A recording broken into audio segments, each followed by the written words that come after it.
Bismillahirrahmanirrahim. Assalamualaikum warahmatullahi wabarakatuh. Alhamdulillahi ala ihsani wa syukru lahu ala taufiqihi wa amtinani. Wa asyhadu an la ilaha illallah wahdahu la syarika lahu ta'ziman li sya'ni. Wa asyhadu anna Muhammadan abduhu wa rasuluhu da'ila ridwani. Allahumma salli alaihi wa ala alihi wa ashabihi wa ikhwani.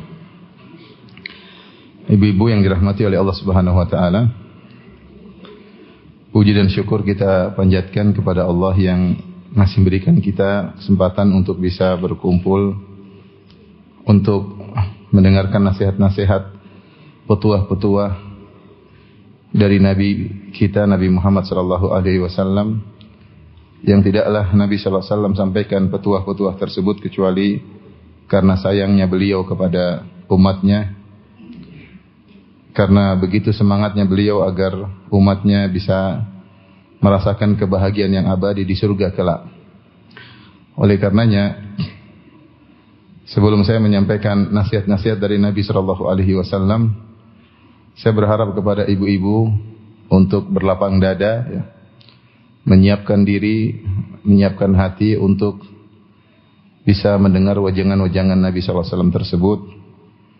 Meskipun bisa jadi wejangan-wejangan tersebut mungkin tidak mengenakan, ya, atau mungkin membuat hati menjadi sedih,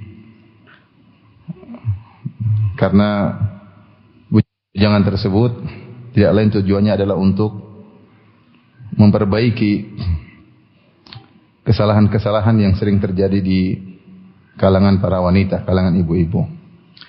Pengajian kita kali ini judulnya adalah 4 sifat wanita-wanita penghuni neraka dan 4 sifat wanita-wanita penghuni surga, ya. Semoga ibu-ibu di hadapan saya ini adalah wanita-wanita penghuni surga. Amin ya rabbal alamin. Ya. Tapi semuanya wallahu alam, ya. Yang tahu hanyalah Allah Subhanahu wa taala. Baik, kita mulai dari 4 sifat penghuni neraka atau 4 sifat penghuni surga? Neraka dulu. Saya khawatir kalau disampaikan dulu nanti lupa. Ibu-ibu biasanya lupa, ya. Yang terakhir biasanya diingat, ya. Tapi nah, apa, karena permintaan ibu-ibu maka kita mulai dari 4 sifat wanita penghuni neraka jahanam. Saya bacakan hadis yang diriwayatkan oleh sahabat Jabir bin Abdullah radhiyallahu taala anhu, yang termaktub dalam Sahih Muslim dan juga Sahih Al-Bukhari. Beliau berkata, "Syahidtu ma'a Rasulillah sallallahu alaihi wasallam as-salata yaumal Id. Fabada'a bis-salati qabla al-khutbah bi ghairi adzanin wala iqamah. Tsumma qama mutawakki'an ala Bilal. Fa amara bi taqwallah wa hatha ala ta'atih." Aku menghadiri salat Id bersama Rasulullah sallallahu alaihi wasallam, maka Nabi sallallahu alaihi wasallam memulai salat sebelum khutbah. Yang salat tersebut tanpa adzan dan tanpa iqamat. Setelah salat tanpa adzan tanpa iqamat, kemudian Rasulullah SAW baru berkhutbah. Tsumma qama mutawakki'an ala Bilal. Kemudian Rasulullah SAW berdiri sambil bertelekan kepada Bilal. Maka dalam khutbah tersebut, fa amara bi taqwallah, maka Rasulullah SAW memerintahkan untuk bertakwa kepada Allah. Wa hatha ala ta'atih. Dan Rasulullah SAW menyeru agar taat kepada Allah Subhanahu wa taala. Wa wa'adhan nasa wa dzakkarahum. Kemudian Rasulullah SAW beri wejangan kepada para hadirin yang hadir dalam khutbah Id tersebut, wa dzakkarahum, dan mengingatkan mereka. Setelah itu, summa madha hatta atan nisa. Setelah memberi nasihat khutbah, kemudian Rasulullah SAW berjalan menuju barisan para wanita. Tentunya barisan tersebut di belakang. Maka Rasulullah SAW berjalan khusus menuju barisan para wanita. Fawa'adhahunna wa dzakkarahunna. Kemudian Rasulullah SAW beri wejangan yang berisi targhib dan tarhib, motivasi dan peringatan. Wa dzakkarahunna. Kemudian Rasulullah SAW juga memberi peringatan kepada mereka, mengingatkan mereka. Rasulullah SAW bersabda, "Tasaddaqna fa inna aktsarakunna hatabu jahannam." Wahai para wanita, bersedekahlah, sungguhnya kebanyakan kalian adalah menjadi kayu bakar di neraka jahanam atau menjadi bahan bakar di neraka jahanam. Maka bersedekahlah. Faqamat imra'atun min sitatin nisa saf'aul khaddain. Maka berdirilah seorang wanita dari tengah-tengah para wanita, saf'aul khaddain, yang pipinya agak kelihatan ada perubahan, entah ada warna hitam atau ada nampak pipinya ada perubahan. Faqalat, kemudian dia bertanya, lima ya Rasulullah? Kenapa ya Rasulullah para wanita paling banyak menjadi penghuni neraka jahanam? Hatab artinya bahan bakar neraka jahanam, karena orang yang masuk neraka itu dia terbakar dan dia juga membakar. Dia terbakar dan juga dia membakar, sebagaimana firman Allah Subhanahu wa taala, ya ayyuhalladzina amanu qu anfusakum wa ahlikum nara wa quduhan nasu wal hijarah. Jagalah diri kalian dan keluarga kalian dari neraka jahanam yang bahan bakarnya adalah an-nasu wal hijarah, manusia dan batu, ya. Jadi bahan bakar di neraka jahanam itu bukan bensin, bukan solar, tapi dua, an-nasu wal hijarah, manusia jadi bahan bakar dan batu menjadi bahan bakar. Kalau di dunia kita lihat batu seperti batu bara. Batu bara itu batu tapi bahan bakar. Adapun manusia dibakar di neraka jahanam sekaligus membakar. Seperti kayu. Kayu kalau kita bakar, dia terbakar, dia sekaligus menyalakan apa? Menyalakan api. Maka Rasulullah SAW mengatakan, wahai para wanita, bersedekahlah kalian, karena banyak di antara kalian menjadi bahan bakar di neraka jahanam. Terbakar dan membakar. Maka tadi ada wanita berdiri di tengah-tengah ibu-ibu, kemudian dia berkata, lima ya Rasulullah, kenapa bisa kami menjadi bahan bakar di neraka jahanam? Banyak di antara kami menjadi bahan bakar neraka jahanam. Maka Rasulullah SAW mengatakan, li'anna kunna tukthirna syakat. Karena kalian suka mengeluh. Satu, sifat pertama. Suka apa? Mengeluh. Hafal ya, catat. Catat dalam hati ya. Di antara sifat penghuni neraka jahanam, tukthirna syakat, suka mengeluh, sering mengeluh. Yang kedua, wa takfurnal ashir, yaitu suka mengingkari kebaikan suami. Tidak mengakui, tidak berterima kasih kepada suami. Al-ashir maksudnya al-mukhalid. Maksudnya al-mukhalid maksudnya az-zauj, suami yang sering bersama dia dalam kehidupan dia secara keseluruhan ya. Yang sering bersama dia suaminya, ternyata dia tidak bersyukur kepada suami, bahkan kufur kepada suami. Dua sifat ini. Qala faja'alna yatasaddaqna min huliyihinna. Maka mendengar nasihat Nabi SAW, maka para ibu-ibu ketika itu mulailah mereka bersedekah tidak tanggung-tanggung, mereka bersedekah dengan perhiasan-perhiasan mereka. Yulqina fi thawbi Bilalin min aqritatihinna wa khawatimihinna. Maka kemudian mereka pun melemparkan di baju Bilal. Bilal membuka bajunya untuk menerima sedekah mereka. Mereka pun melemparkan anting-anting mereka. Kemudian mereka melemparkan cincin-cincin mereka untuk disedekahkan kepada Rasulullah sallallahu alaihi wasallam. Ini hadis riwayat Bukhari, riwayat Muslim. Dalam riwayat yang disebutkan wa tukfirnal la'an, kalian suka melaknat. Sifat yang ketiga apa? Suka melaknat.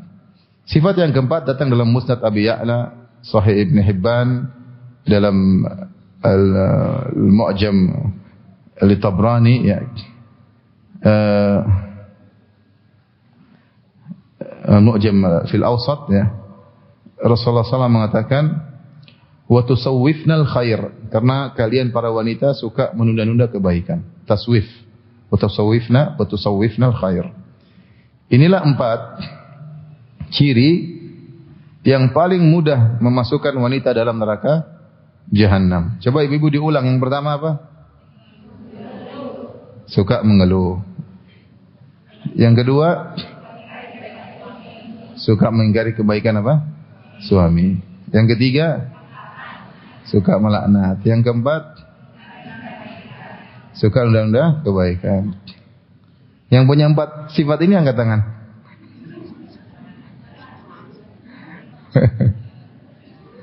Yang jelas, saya sudah menegakkan hujah di hadapan ibu-ibu ya. Enggak ada alasan di hari kiamat. Ya Allah, kami enggak pernah dengar.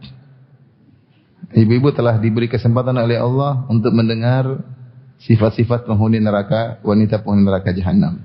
Maka waspada. Baik, kita akan jelaskan sifat-sifat ini, ibu-ibu dirahmati Allah Subhanahu wa taala. Jadi kita tahu Nabi sallallahu alaihi wasallam berkhutbah di khutbatul Aid. Khutbah secara umum didengar oleh para lelaki dan para wanita. Untuk bertakwa, untuk taat kepada Allah. Saya itu saking sayangnya Nabi kepada ibu-ibu, Nabi sallallahu alaihi wasallam mengkhususkan khutbah buat ibu-ibu. Maka Nabi pun maju sallallahu alaihi wasallam menuju barisan ibu-ibu. Kemudian Nabi sallallahu alaihi wasallam memberikan khutbah secara khusus untuk mereka, nasihat khusus karena sayangnya Nabi sallallahu alaihi wasallam kepada mereka. Nabi berkata, "Tasaddaqna, wahai para wanita, ya ma'syaran nisa, tasaddaqna, wahai para wanita bersedekahlah. Fa inna kunna aktsara hatabi jahannam." Karena kalian adalah penghuni neraka, bahan bakar api neraka yang paling banyak. Jadi ini menunjukkan bahwasanya di antara sebab terbesar bisa menghalangi ibu-ibu dari neraka adalah banyak bersedekah. Bukan pelit. Ya. Jangan sampai ibu-ibu di Bukit Tinggi terkenal pelit, jangan sampai. Ya, kalkulatornya khusus ya, ngitungnya. Enggak, harus berlapang dada, suka bersedekah, minta izin sama suami kalau punya uang. Ya, atau uangnya dipegang sama ibu-ibu, saya enggak tahu ya. Ya, sudah dia pegang uang, sedekah. Lihatlah ini para wanita di zaman Nabi SAW, mereka bukan orang kaya. Artinya mereka punya cincin, punya anting itu susah. Kalau kita baca sejarah bagaimana para sahabat, para sahabiat, mereka orang susah. Tapi alhamdulillah mereka punya cincin, mereka punya cincin, punya anting. Yang mereka sedekahkan tidak tanggung-tanggung. Mereka sedekahkan emas. Dan itu yang paling dicintai oleh wanita. Wanita apa yang disukai? Yang disukai perhiasan. Karena mereka tahu bahwasanya sedekah itu adalah metode yang paling tepat untuk menghalangi para ibu-ibu dari neraka jahanam. Mereka tidak tanggung-tanggung mereka mensedekahkan perkara yang paling mereka sukai. Yaitu apa?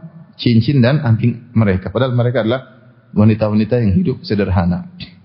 Karena mereka ingin selamat dari neraka jahanam. Jadi jangan lupa ibu-ibu banyak bersedekah. Ya. Hidup ini cuma sekali. Kita nggak tahu kapan kita dipanggil oleh Allah Subhanahu wa taala. Apalagi di Bukit Tinggi banyak kolesterol ya. Asam urat dan darah tinggi ya. Makanannya Masya Allah enak-enak ya. Kolesterol tinggi semuanya ya. Berminyak, sayur aja digulai ya. Subhanallah. Ya. Dan itu makanan tiap hari ya. Oleh karenanya kita nggak tahu kapan kita dipanggil oleh Allah Subhanahu wa taala. Kalau kita punya rezeki, kita sedekahkan. Bukan untuk orang, untuk kita di akhirat. Untuk kita di akhirat. Jangan ragu-ragu, sedekahkan. Nah, ketika Rasulullah mengabarkan banyak wanita penghuni neraka jahanam, maka ada seorang wanita yang tanya, wajar, dia pengin tahu. Bukan protes, dia pengin tahu. 5 ya Rasulullah, kenapa bisa kami para wanita paling banyak menjadi bahan bakar di neraka jahanam? Maka Nabi sallallahu alaihi wasallam mengatakan 4 sifat yang tidak kita sebutkan tadi. Apa ibu coba ulang yang pertama? Suka apa? Mengeluh. Yang kedua suka mengingkari kebaikan apa? Suami. Yang ketiga suka maki-maki melaknat. Yang keempat suka nunda-nunda apa? Kebaikan. Saya ulangi lagi. Siapa yang punya 4 sifat ini? Ya. Kalau yang punya 4 sifat ini segera bertobat kepada Allah Subhanahu wa taala. Kita mulai dari yang pertama, ya. Yang pertama ibu yang dirahmati Allah Subhanahu wa taala, saya mulai dari takfurnal ashir, karena kalian suka ingkar atas kebaikan suami. Para ulama menyebutkan bahwa suami adalah nikmat yang luar biasa ya. Ibu bisa tahu bagaimana suami nikmat yang luar biasa. Lihatlah bagaimana orang-orang yang tidak punya suami. Kasihan. Kita menghadapi para wanita yang tidak punya suami, kita kasihan. Dengar aja kita kasihan. Pertama, banyak wanita-wanita yang sudah mencapai masa 30 tahun ke atas. Kita sudah gelisah.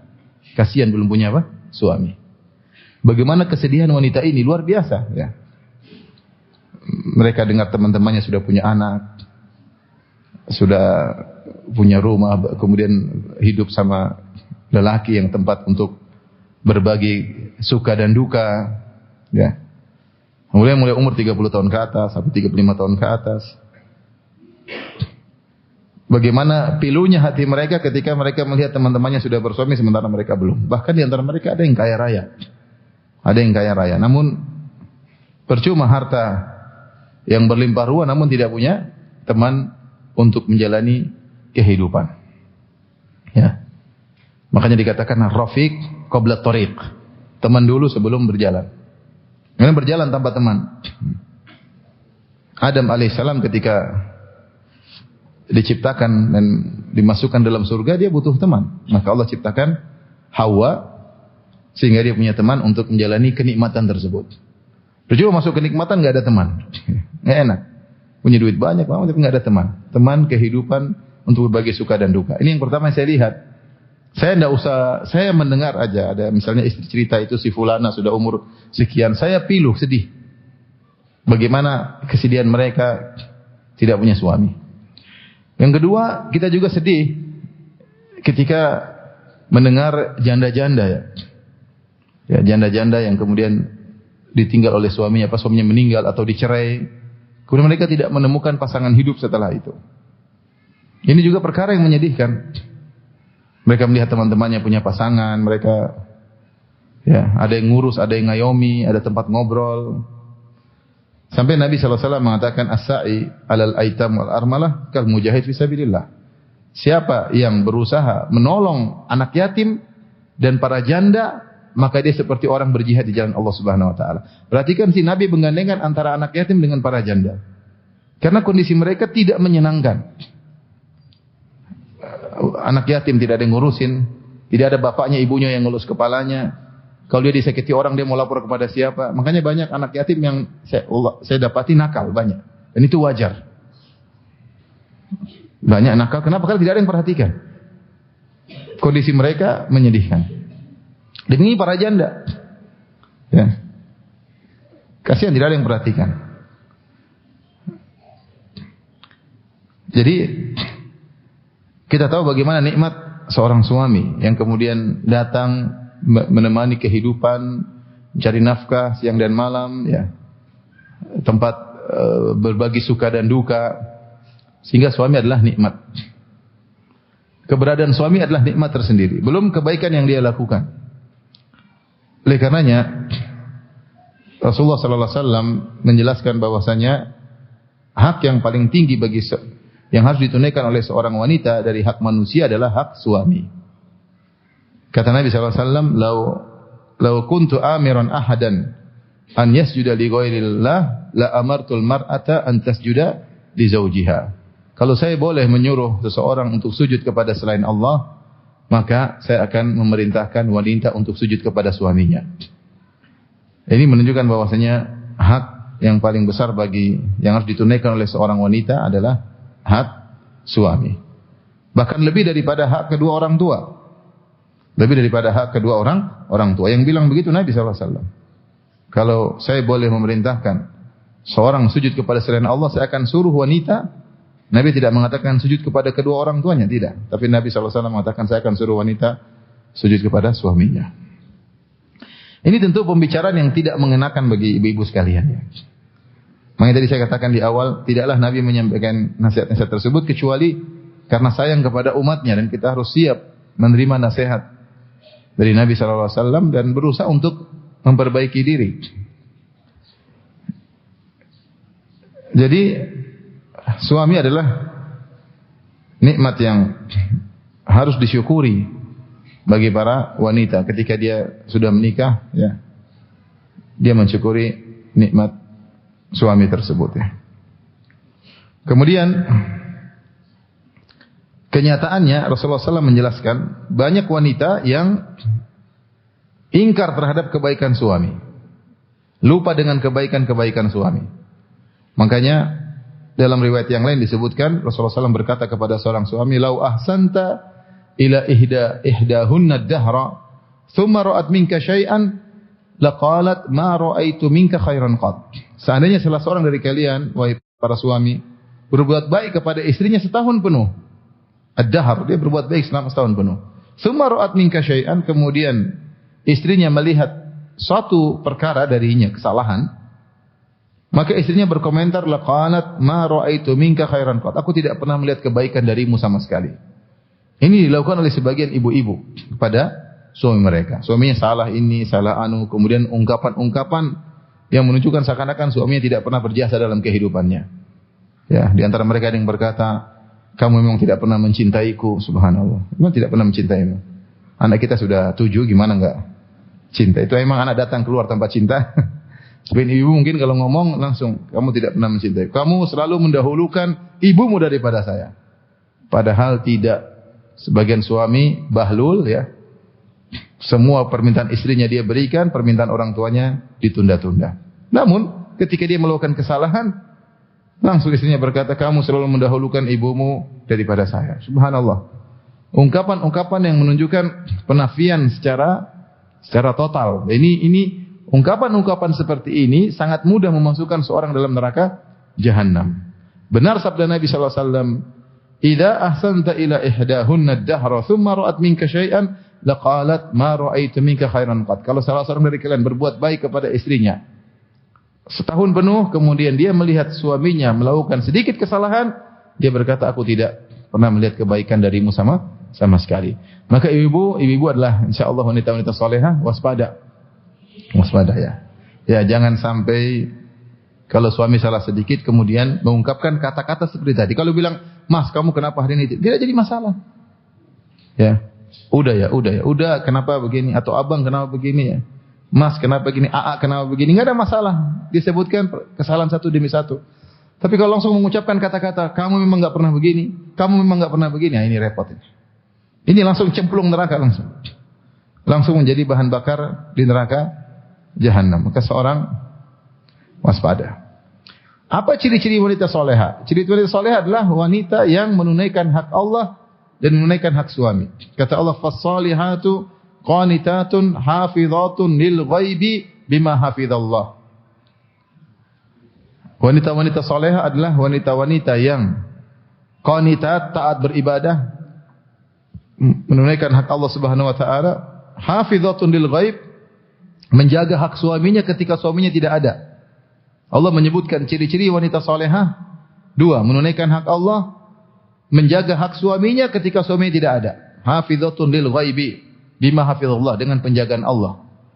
Yaitu ketika suaminya tidak ada, dia tetap tidak berkhianat.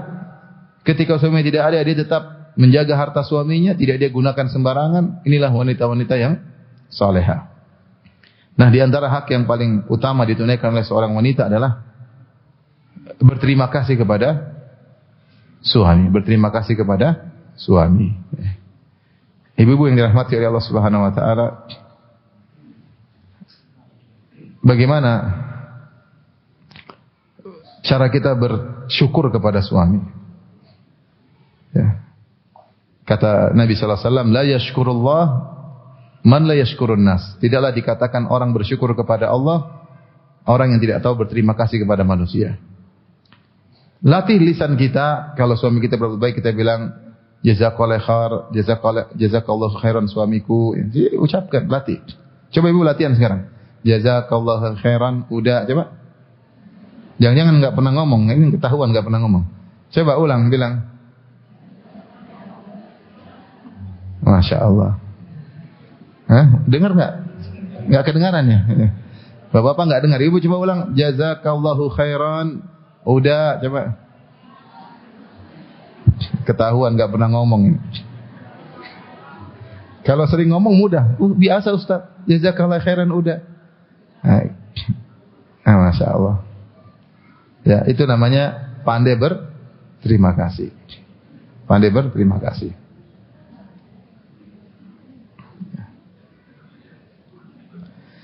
Di antara bentuk berterima kasih kepada suami, perhatikan ibu. Buatlah suami merasa dia adalah pemimpin keluarga. Allah mengatakan ar-rijalu qawwamuna 'alan nisa. Para lelaki adalah pemimpin keluarga. Pemimpin para wanita. Ibnu Abbas menafsirkan ayat ini, ay umara. Mereka adalah amir-amir di rumah mereka. Artinya apa? Kalau suami berbicara didengar. Kalau suami memerintah ditaati. Itu namanya berterima kasih kepada suami. Tapi kalau suami ngomong tidak dengar, suami perintah malah dibantah. Ini istri yang pandai bersyukur atau tidak? Tidak. Yang jawab sedikit, tidak. Ini tidak lain saya sampaikan ibu-ibu karena kita ingin ibu-ibu semuanya masuk apa? Surga ya. Semoga Allah masukkan ibu dalam surga Allah Subhanahu wa taala. Amin ya rabbal alamin. Memang berat. Jangan sampai terjerumus dalam sifat penghuni neraka jahanam. Jadilah wanita yang pandai bersyukur, bukan yang takfurnal ashir, yang kufur kepada suami. Makanya sebagian ulama menyebutkan kenapa Nabi menggunakan lafal kufur. Karena wanita disebutkan dalam buku-buku syuruhul hadis.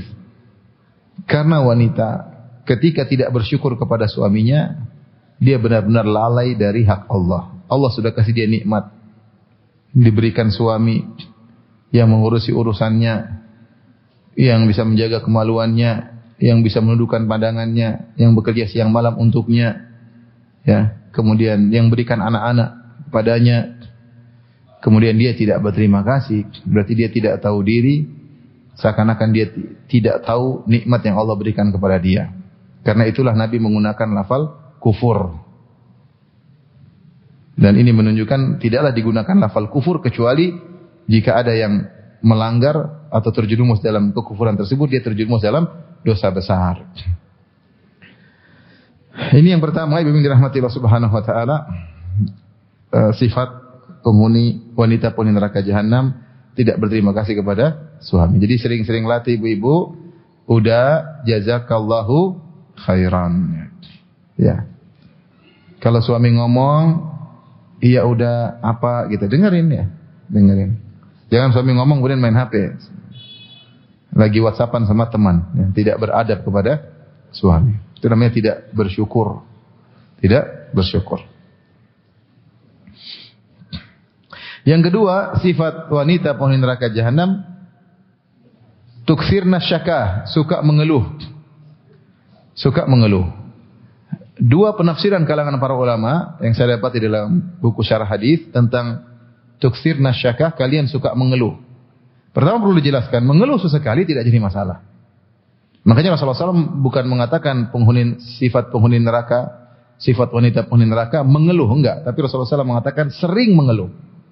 Kalau mengeluh sesekali wajar. Suami tidak sempurna, kondisi terkadang memang tidak pas. Seorang mengeluh pada suaminya, mas kita begini, biasa. Yang jadi masalah kalau sering. Seringnya dia mengeluh, menurut sebagian ulama menunjukkan dia tidak ridha dengan keputusan Allah. Dia protes terhadap kondisinya, sehingga dia sering mengeluh. Sering mengeluh. Ini disebutkan oleh Syaukani rahimahullah ta'ala. Ya. Menunjukkan dia tidak ridha dengan keputusan Allah. Dan protes dengan keputusan Allah adalah dosa besar. Dosa besar. Makanya kenapa Rasulullah SAW mengatakan, "Laisa minna man darabal hududa wa syaqqal juyuba wa da'a bid'awal jahiliyah." Bukan dari golongan kami seorang tatkala terkena musibah, pukul-pukul pipinya, robek-robek bajunya dan menyuruh suruhan. Jadi karena perbuatan tersebut menunjukkan dia tidak ridha dengan takdir Allah Subhanahu wa taala. Nah, apa yang dimaksud dengan sering mengeluh? Pertama, maksudnya dia mengeluhkan suaminya kepada orang-orang. Ini tafsiran pertama. Kemana-mana ketemu orang, waduh suami saya, waduh suami saya. Mengeluh tentang suaminya terus. Ketemu ibu-ibu yang lain, ngerumpiin suaminya. Suami saya begini. Oh suamimu enak ya, saya waduh begini. Ngeluhin suami terus. Enggak boleh.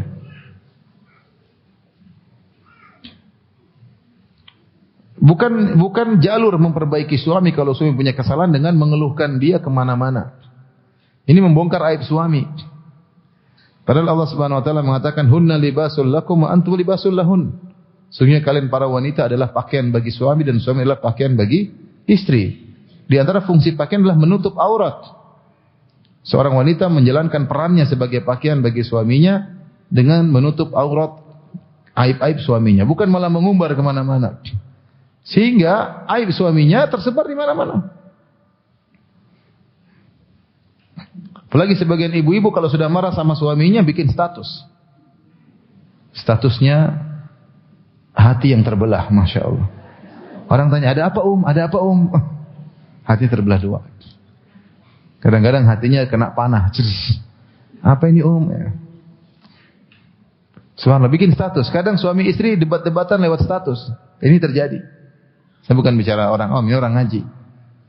Suaminya bikin status tentang istri soleh harusnya begini-begini. Istri bikin status suami yang baik harusnya begini-begini. Perang-perangan status. Orang yang nonton, mereka sedang perang, ketahuan.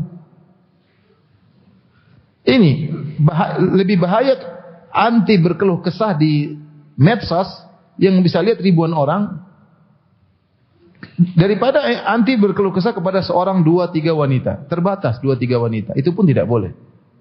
Apalagi kemudian bikin apa? Medsos.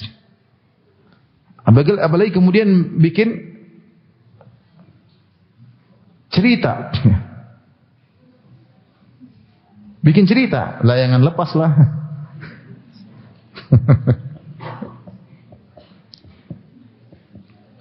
Macam-macam. Semua orang tahu. Ini namanya wanita suka berkeluh kesah.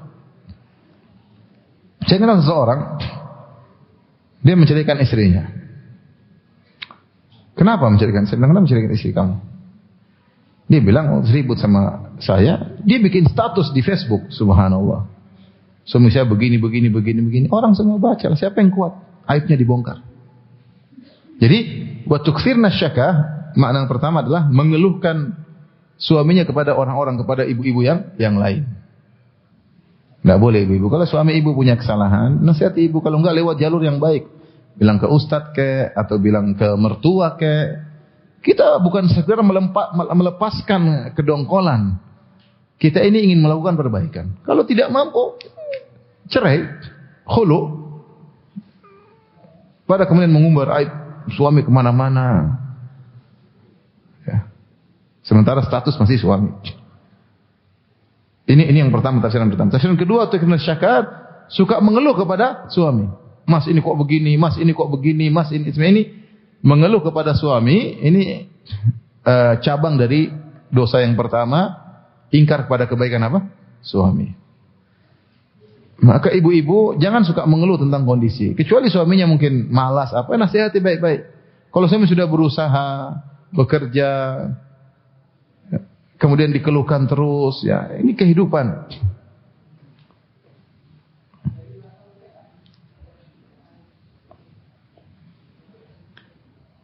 Hidup ini penuh dengan ujian, ya.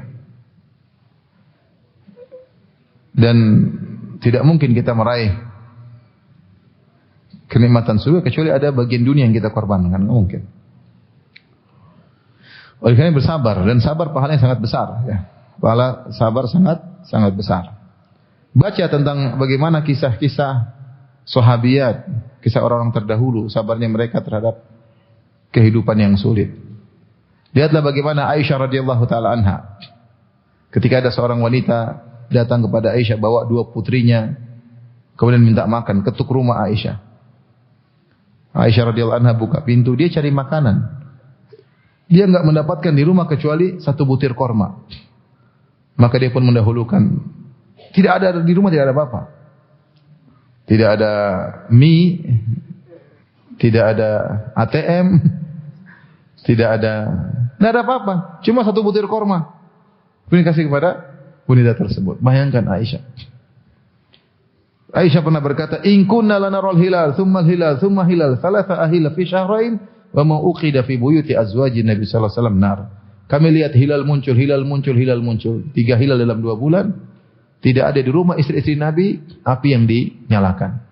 Tidak masak selama 3 bulan. Selama 2 bulan. Bayangkan.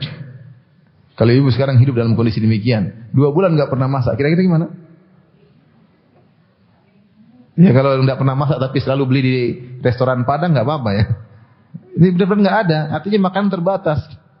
Nggak ada bikin kopi, nggak ada bikin teh, nggak ada yang dimasak. Rasulullah diberikan susu oleh sebagian sahabat. Tuh, berarti nggak ada makan daging panggang, nggak ada. Karena tidak ada api yang dinyalakan. Korma, hanya makan korma, minum. Makanya ditanya, "Wa ma ta'amukum ya ummah?" Apa makanan kalian wahai ibunda? Kata Aisyah radhiyallahu anha, "Al-aswadan." Korma dan air putih selama 2 bulan. Lihat bagaimana rumah Nabi SAW yang kecil. Sampai Aisyah bercerita kalau Nabi SAW mau sholat, ketika Rasulullah SAW mau sujud, maka Aisyah di depan Nabi menjulurkan kedua tangannya. Ketika Rasulullah SAW mau sujud, Rasulullah SAW sentuh kaki Aisyah agar dilipat supaya bisa sujud. Kenapa? Rumah kecil tidak ada space untuk apa? Sholat. Mungkin sudah kepotong tempat tidur. Intinya tidak ada tempat. Sehingga kalau mau sholat saja harus kaki Aisyah dilipat. Sampai ketika rumah Nabi, ketika sepeninggal Nabi SAW, puluhan tahun berikutnya, di zaman tabi'in, Sa'id ibn al-Musayyib, rahimahullahu ta'ala, ketika rumah Nabi akan dipugar, dia mengatakan seandainya rumah Nabi SAW dibiarkan begitu saja. Rendah. Kalau pegang tangan, kesentuh atapnya. Agar orang-orang yang datang setelahnya bisa melihat bagaimana dulu kehidupan Nabi mereka, orang terbaik di alam semesta ini. Bagaimana kehidupan mereka. Maksudnya ibu-ibu jangan suka mengeluh. Ibu sekarang alhamdulillah rumah besar, alhamdulillah. Masuk rumah ada kulkas, dalam kulkas banyak Indomie dan Sarimi dan Supermi banyak. Ya. Rumah luas alhamdulillah. ATM juga ada. ATM suami juga ibu yang pegang, terus apa lagi? Terus masih mengeluh. Alhamdulillah kenyang, ibu tidak kelaparan. Masih kenyang, alhamdulillah, anak masih bisa makan, masih bisa ngaji, masih bisa sholat, masih bisa baca Quran, alhamdulillah, apalagi. Masalahnya ibu lihat ke atas, lihat orang punya tas baru, punya ini baru, punya akhirnya sudah, tidak ada namanya isinya kehidupan mengeluh terus menderita. Makanya bapak-bapak kalau ingin bahagia istrinya, jangan bergaul dengan ibu-ibu orang kaya. Nah, kenal-kenal begitu aja. Kalau jadi teman dekat, susah. Selalu bandingkan. Tidak bisa dihindari sifat wanita seperti itu.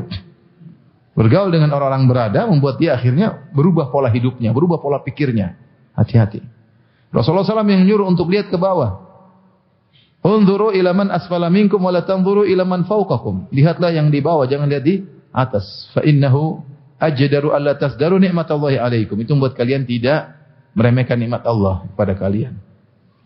Kalau ibu sering lihat ke bawah, ibu akan pandai bersyukur kepada suami. Tidak banyak mengeluh. Terus lihatnya ke atas, lihat ke sini kan. Aduh. Ya.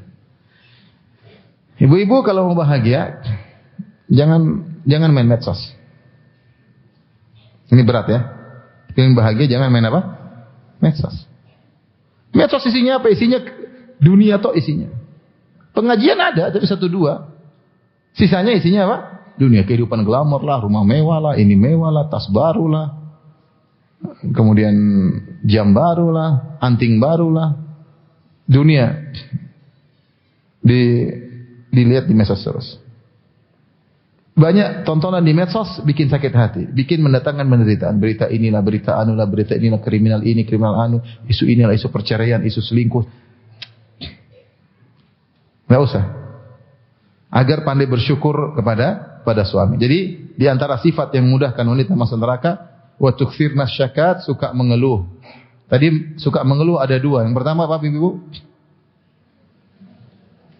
Mengeluhkan suami kepada orang lain. Yang kedua suka mengeluh kepada suami. Yang ketiga, wa tukthirna la'an, suka melaknat.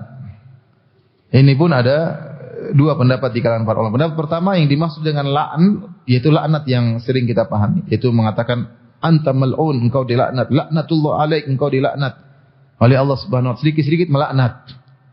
Dan kita tahu laknat artinya menjauhkan seorang dari rahmat Allah Subhanahu wa taala. Menurut pendapat yang kuat sebagaimana disebut oleh Al-Imam Nawawi rahimahullah dalam Al-Minhaj Syarah Sahih Muslim, kita tidak boleh melaknat per orang kecuali yang sudah disebutkan dalam dalil. Kita tidak boleh memvonis misalnya kecuali orang yang sudah dilaknat. Terus kita mengatakan misalnya iblis al-la'in, iblis terlaknat boleh, karena iblis terlaknat memang. Kita bilang Abu Jahal terlaknat boleh, Fir'aun terlaknat boleh. Atau orang yang mati kafir terlaknat boleh, karena dia mati kafir akan dijauhkan dari rahmat Allah. Tapi kalau selain orang-orang yang disebutkan dalam dalil mereka masuk neraka, maka tidak boleh kita melaknat secara vonis langsung. Tidak boleh. Karena laknat, kalau kita melaknat orang, laknat ini akan mencari apakah berhak mengenai orang tersebut atau tidak. Kalau tidak, dia kembali kepada pelaknat. Dan laknat itu maksudnya kalau kita bilang laknatullah alaik, maksudnya semoga kau dijauhkan dari rahmat Allah Subhanahu wa taala. Yang boleh kita melaknat adalah secara umum. Melaknat dengan menyebutkan sifat. Misalnya kita mengatakan laknatullah alal kadhibin, laknat Allah bagi orang-orang pendusta. Laknatullah alal zalimin, laknat Allah bagi orang yang berbuat zalim. Laknat Allah bagi peminum khamar, laknat Allah bagi pemakan riba, enggak apa-apa. Tapi jangan bilang kamu makan riba Allah melaknatmu, jangan. Ini enggak boleh. Buktinya apa? Buktinya ketika ada seorang sahabat yang minum khamar. Kemudian didatangkan didera. Kemudian dia sadar, kemudian minum khamar lagi, datang didera lagi. Sampai ada sahabat yang lain yang jengkel mengatakan, semoga Allah melaknatmu. Maka Rasulullah SAW tegur, tidak boleh.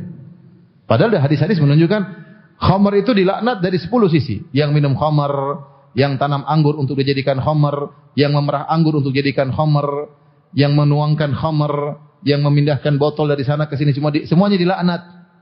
Ya. 10 model terkait dengan khamar semua dilaknat. Tapi ketika ada orang minum khamar langsung, tidak boleh kita, kamu terlaknat, enggak boleh. Karena bisa jadi ada penghalang dia untuk terlaknat. Misalnya ternyata dia ada ibadah, ternyata dia ada sedekah, ternyata dia cinta kepada Allah dan Rasulnya. Maka Rasulullah tegur, jangan kau laknat dia. Sungguhnya dia mencintai Allah dan Rasulnya.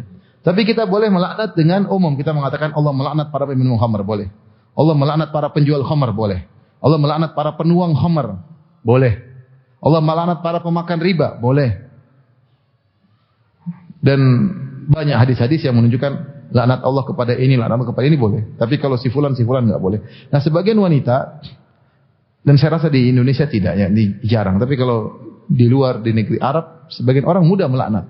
Saya di Indonesia hampir enggak pernah dengar orang mengatakan laknat Allah kepada kamu, jarang. Ada tapi jarang. Baik dari kalangan ibu-ibu maupun kalangan bapak, jarang saya dengar. Kalau mereka marah, mereka pasti maki-maki. Tapi kalau laknat, perkataan laknat Allah kepadamu itu jarang. Ya. Dan waspada, jangan suka melaknat. Ini tafsiran pertama, mereka masuk neraka karena suka melaknat. Tafsiran kedua, diterangkan oleh sebagian ulama, maksudnya laknat di sini adalah perwakilan. Maksudnya mereka suka sibab dan syatam, suka maki-maki. Kalau udah ngomel maki-maki, itu dasar brengsek perempuan gini, maki-maki panjang. Ini tidak boleh, karena Rasulullah SAW mengatakan, sibabul muslim fusukun wa qitaluhu kufrun. Mencaci maki seorang muslim yang lain adalah kefasikan. Dan membunuhnya adalah kekufuran. Maka kalau kita marah sama orang, ya kita marah sekali, 2 kali, jangan makian panjang. Dasar brengsek, dasar, caci maki terus. Ini enggak boleh. Apalagi kalau dia tidak berhak mendapatkan cacian seperti itu. Ini makanya menunjukkan seorang wanita hendaknya menjaga lisan. Menjaga lisan, jangan suka mencaci maki orang lain, ya. Kalaupun dia berhak untuk dicaci seperlunya, bukan kon perbanyak cacian, makian, apalagi ternyata orang tersebut tidak berhak untuk dicaci maki seperti itu. Mengumpat kalau bahasa kita, suka apa? Mengumpat. Kalau dia emosi, mengumpat. Kita enggak begitu ya. Makanya kalau kita lihat ada laki-laki suka ngumpat, kamu kayak cewek aja suka ngumpat-ngumpat. Kayak bencong suka ngumpat-ngumpat. Laki-laki enggak begitu. Laki-laki yang jelaskan ilmiah, maki mungkin sekali 2 kali, bukan sumpah serapa, rentetan makian, cacian, umpatan. Ini itu sifat perempuan yang tidak kuat dengan apa yang dia hadapi. Nah, ibu-ibu wanita saleh tidak boleh demikian. Ya. Suka mencaci maki, ini tafsiran kedua, untuk firna la'an, suka mencaci maki antara sebab untuk masuk neraka jahanam. Yang keempat, ibu-ibu yang dirahmati Allah Subhanahu wa taala, kata Nabi sallallahu alaihi wasallam, wa tusawwifnal khair. Kalian suka menunda-nunda kebaikan. Menunda kebaikan. Jadi ibu-ibu yang dirahmati Allah Subhanahu wa taala, kalau punya niat baik jangan ditunda-tunda. Menunda niat baik ini akhirnya menjerumuskan orang banyak dalam keburukan, ya. Ya. Hatta idza ja'adahumul maut qala rabbirji'un. Allah menyebutkan beberapa penyesalan. Tatkala orang akan meninggal dia berkata, "Ya Allah, kembalikan aku sebentar saja. La'alli a'malu shalihan fima tarak." Aku ingin beramal saleh yang dulu aku tinggalkan. Kita enggak tahu umur kita berapa. Maka kalau punya niat baik segera lakukan, jangan tunda-tunda. Jangan tunda-tunda.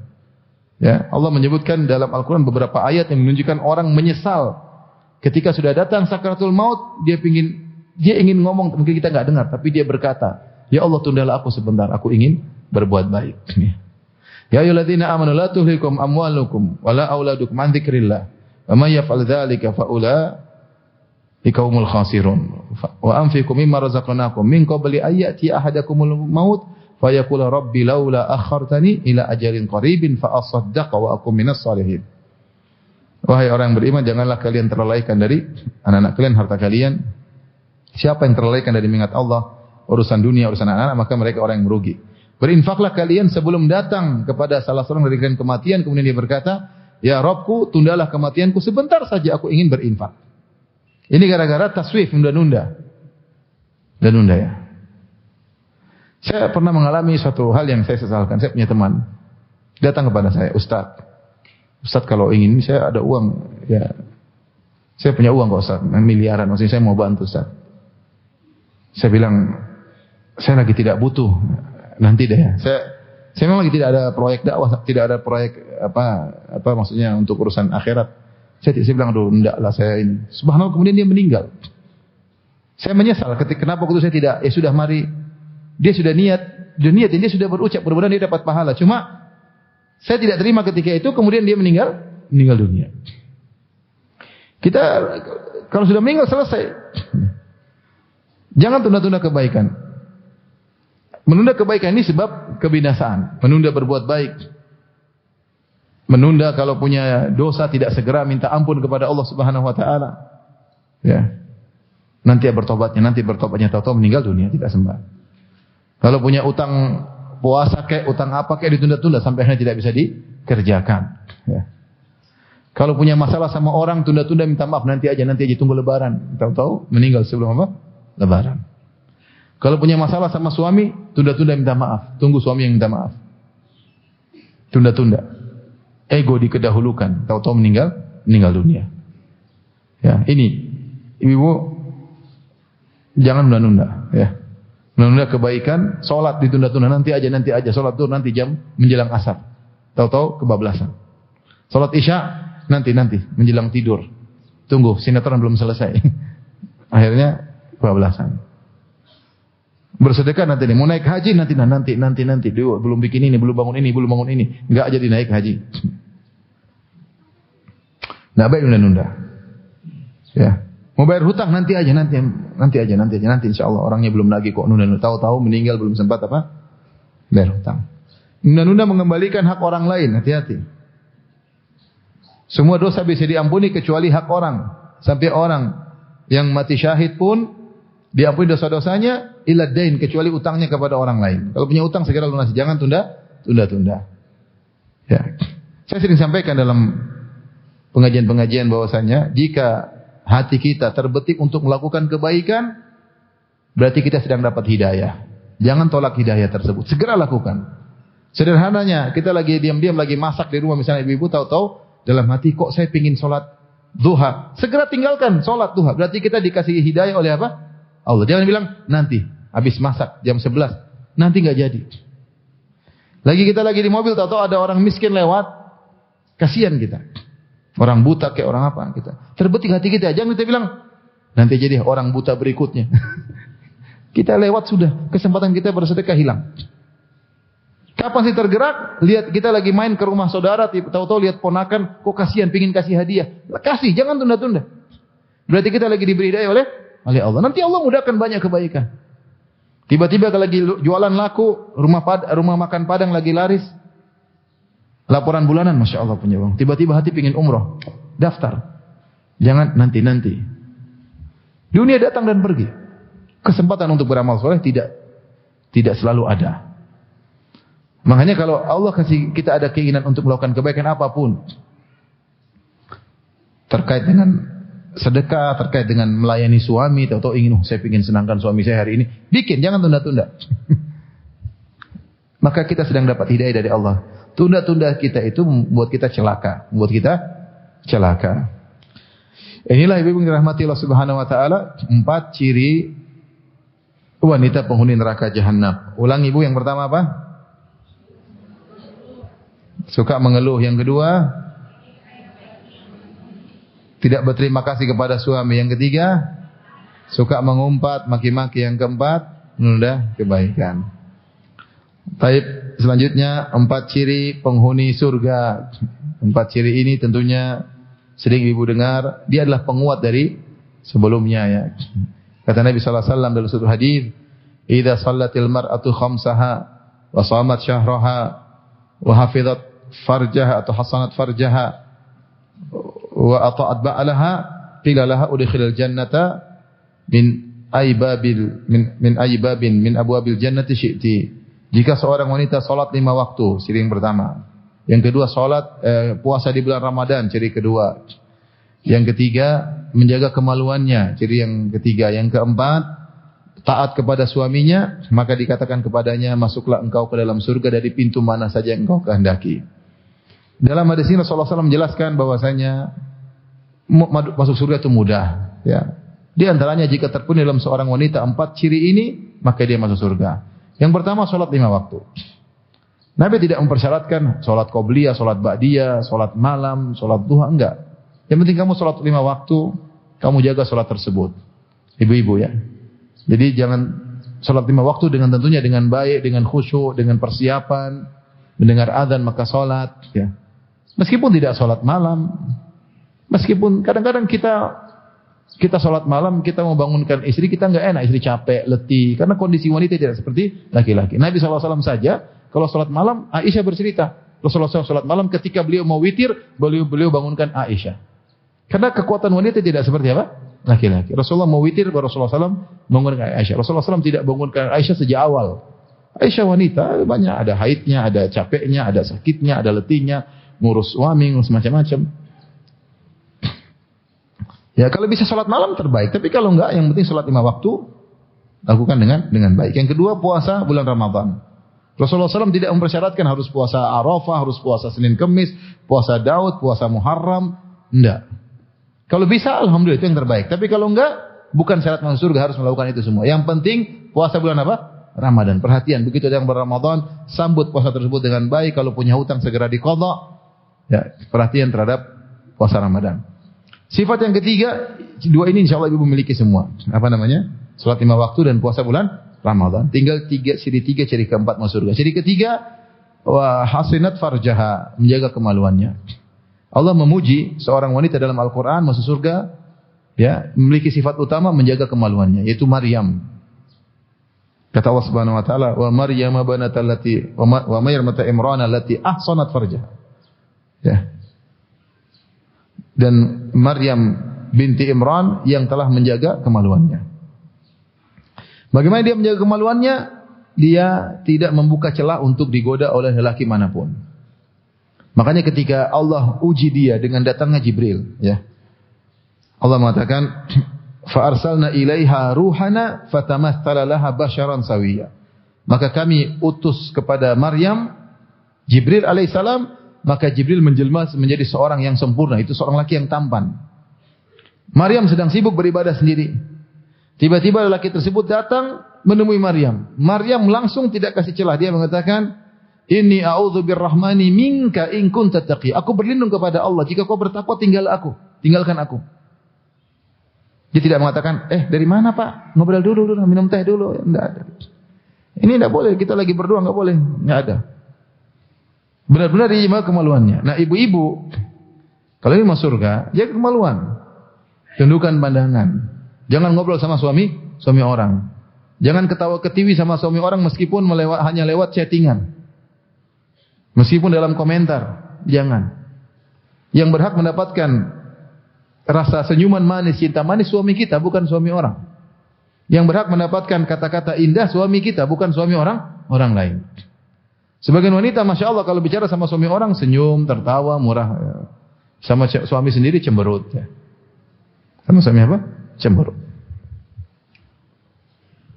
Sampai saya sering cerita, kalau sebagian wanita, masya Allah, kalau beli bakso saja lemah lembut. Mas, baksonya mas, kecapnya mas.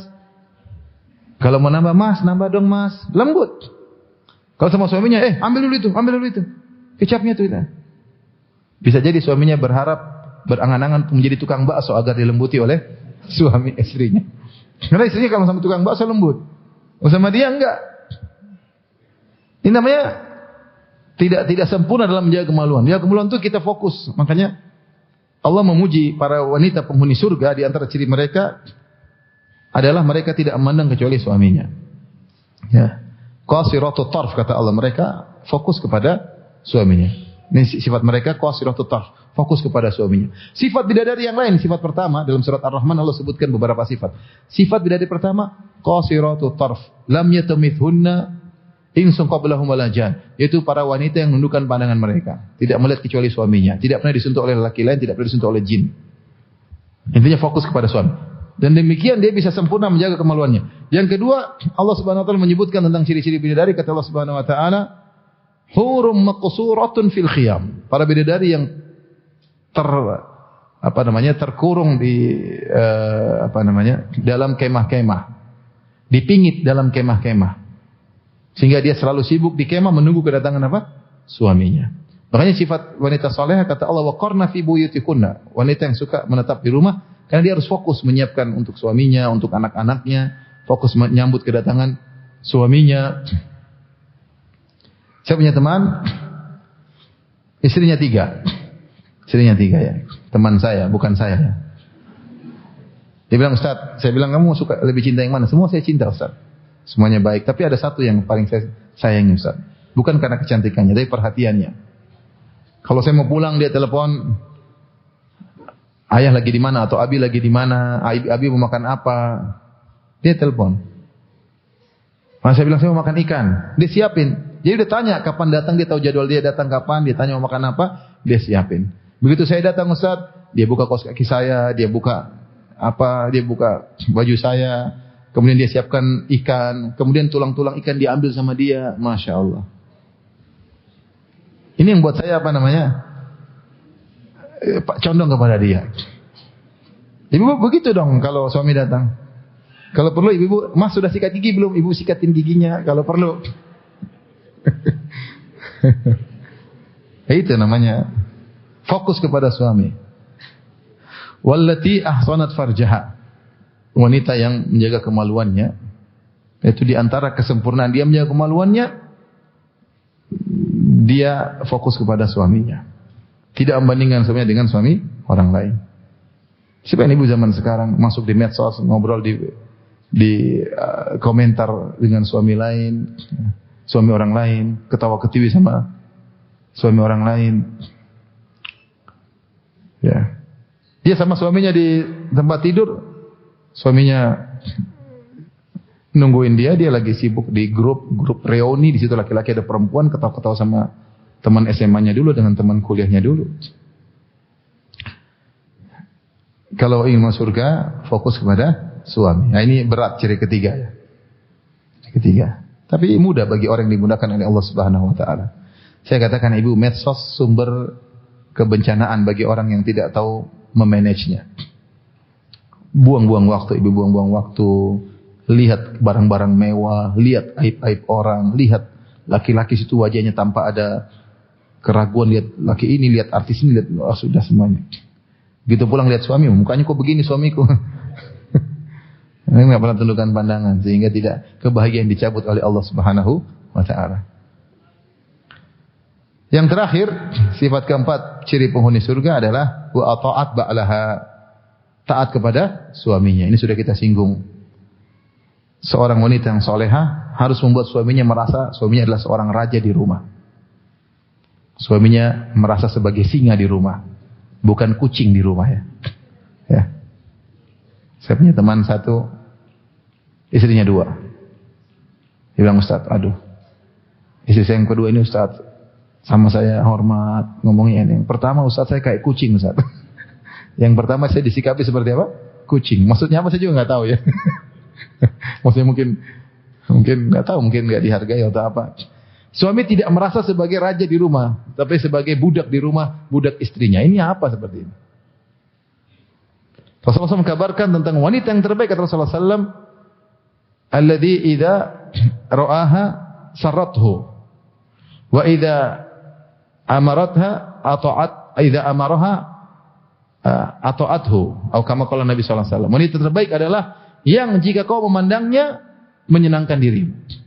Yang jika kau perintahkan dia, dia taat kepadamu. Ini ciri wanita penghuni surga. Kalau ibu di rumah, suami sering lihat, Masya Allah istriku, lihat. Nah, itu insya Allah langsung masuk surga ibu-ibu ya. Suami sering lihat ibu-ibu. Mas ngapain sih ngeliat saya sih mas? Jadi ngeliat, dia senang lihat ibu. Senang lihat ibu-ibu. Kenapa? Karena ya mungkin dia merasa bahagia, maka dia pandang. Bukan kalau dia lihat istrinya langsung cemberut, langsung kecut hatinya, langsung. Kalau sudah lihat istrinya pasti sebentar lagi ngomel. Pasti sebentar lagi apa? Ngomel.